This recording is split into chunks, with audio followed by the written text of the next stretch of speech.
Hi guys, so today I wanted to talk to you a little bit about Beltaine. Beltaine in the southern hemisphere is on the 31st of October, not Halloween, but Beltaine. Beltaine in the northern hemisphere is on the 1st of May. Here, because we're swapping it over, it is on the northern hemisphere's Halloween date, which is the 31st of October. But being that it's spring here and not autumn, we celebrate Beltaine instead. Now, we had plenty of people around this time of year, running around in their trick-or-treat costumes, and there's plenty of advertisements everywhere about Halloween. And of course, all my friends who know that I'm a witch were asking me how I'm going to be celebrating Halloween this year, or am I going to be cooking up little children in my cauldron, and all those sorts of jokes that I'm sure a lot of you get told as well. And we have to go through the whole, well, actually, it's not Halloween, it's Beltaine, and that's only in the northern hemisphere, and people kind of look at you all strange and weird. So it does get really annoying. Some of the things that I like to do during Beltaine, being that it's all about love and fertility and growth and not all about death and dying, I love to go out into nature and do plenty of meditations. Now, like Halloween, the veil between worlds is at its thinnest. In Halloween, we all know that the veil between the living and the dead is at its thinnest, which makes sense because Halloween is in autumn, so nature is showing signs of death also. But at Beltaine, it is the veil between the worlds of the Fae, or the fairy realm. So a great way to get in touch with those of that realm is to go and spend time in nature. So that's what I like to do, is go on nature walks, meditate out in the garden. You don't have to go to a park or some national forest near your area. Just go out into your backyard and you can do a simple meditation there to try and connect with nature again, try and commune with those nature spirits that are around you. Some fun activities for this time would be to try and attract some of those nature spirits and fairies into your garden. I know that fairies love flowers, obviously. Little delicate flowers are probably their favourite. And bells also. They don't like big bells, so probably, the bell that you have on your altar to call in the quarters or whatever it is that you're using it for would be a little bit too loud for the fairies. They do like things to be very delicate and very quiet. So if you have any little chiming bells, put them up on your altar this year and try and entice some of the fairies to come check out what you've got. A good time of year also to be doing divination at this time. Also to be doing meditations on trying to find your animal totem. I know there's quite a few videos out on YouTube to try and find your animal totem. And a lot of people say, oh, well, I already know my animal totem. But your animal totems change all the time. They change as you change.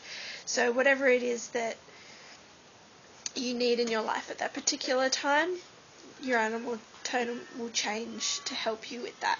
So it's always good fun to give that a go and see what comes up in your meditation. It might be the same animal totem you got last Beltaine, or it might be one that's totally different. And maybe that will help you sort of pay a little bit more attention as to what path that you're on. It's also a good time to be talking to your kids or children about sex. It's such a shame that sex is something that is not talked about very often, something that's kept very hush-hush, something that's inappropriate and not very socially acceptable. And which is strange because it's, one of the most natural things in the world. I mean, every mammal does it. So why not talk about it? And if your kids are going to do it, which they are, why not educate them as much as you possibly can so they can at least have a happy and healthy sex life. Traditional things to do at this time of year would be the maypole, of course. If you don't know what a maypole is, just look it up on Google. It's pretty easy to find. It's really cool to make your own maypole. I haven't done this yet, but I would really love to give it a go next Beltaine. I've seen a lot of people make it at home. You can purchase them from the store as well, but I think it's also really cool and makes it a bit different that if you make it yourself. I've just seen people use, bits of dowel on a base, and you glue your ribbon at the top, and you can have it as a centerpiece on your altar when you're doing your Beltaine ritual, and they look really cool. Something else that I'll be giving a go this year, which I saw on somebody else's Facebook page, I think it was, they had it on their altar for Beltaine. This was last year I saw it. All they did was they grabbed a jar and filled it with water. The jar had no labels on it, and you get those glow sticks, just the little thin ones. Get those, crack them up, shake them up, cut the tops off, and chuck the glow sticks content, pour it out into the jar and give it a little shake. Turn off all the lights when you're doing your ritual. Just have, your god and goddess candle lit or whatever, but have it pretty dark. And you put this jar on your altar, and it looks so cool to have this jar of what's supposed to look like little fairies floating around inside of your jar. It looked pretty cool, so I'll give it a go. Maybe I can pop some photos up for you and show you what it looks like. But give that a go. Also, traditional is to jump over a balefire. I don't know how popular this is in Australia. It's probably not so popular. We've got a huge risk of fires here, and a lot of places do have fire bans in place. I know that in my area the fire ban starts on the 31st of October, and I live just sort of southeast of Perth, so if you were to go a little bit further north than me, I'm sure the fire bans will start a bit earlier, and if you were to go south from me, the fire bans maybe a little bit later, I'm not sure. But just go on your council website, and they should have on there where the bans come in place. So you might be lucky and you might actually be able to have a balefire for Beltaine, but sadly I can't. So what I do, and for those people who are unable to have an actual balefire at their place for Beltaine, is I just get a couple of candles. Low-lying candles are probably the best because you don't want to be setting yourself on fire either. So tea lights would be really good. Just get 3 or 4, maybe 5 if you want to do the shape of the pentagram. Keep them nice and close together, and you can jump over the balefire that way. The reason why we do that is for luck. So you can jump over it just yourself, you can jump over it with your best friend, you can jump over it with your partner. It doesn't really matter. You jump over that for luck and to make a wish. So make a wish for the following year to come. Apart from that, guys, just have fun with it. I mean, everything that you can get for inspiration is all around you. You just need to go and look for it. One thing that I did start doing when I was with my last convent, they encouraged us to have a nature diary. So every day or once a week, twice a week, whenever you felt the need, you write down in your diary the sort of changes that you're seeing.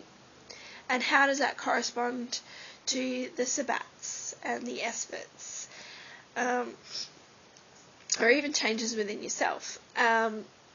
You'll find that it's all connected. You'll find that there are signs everywhere that are telling you.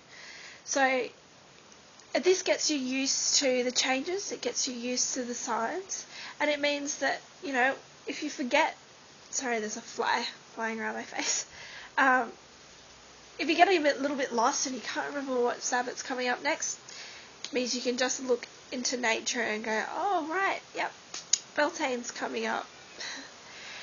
One thing that I had written down as a reminder to me that it's spring and Beltaine is coming is that in Australia we have magpies that swoop during their nesting season. So, and that starts at the beginning of spring. So whenever the magpies are out and they're starting to swoop you, that's usually a good indication that it's spring and Beltaine is coming up pretty soon. So keep a nature diary. I really suggest that everyone does it. You don't need to write much, just a couple of sentences, just enough so you know what you're talking about the next time you go back and read it. Make sure you date it. Anything that you notice, no matter how small or little you think it is, just write it down. Another thing that I did this year was I have this beautiful rose bush outside of my bedroom window. And before all the rose petals sort of fell off onto the floor and died, I grabbed a couple. Some I've kept in my ritual box that I'm going to keep to decorate my altar for Beltaine. And others I just chucked in the bath and had a nice rose bath. You can make rose water. You can be so creative with everything that you've got. You just need to go looking. So I hope I gave some of you some good ideas, and I hope you have a blessed Beltaine. Blessed be.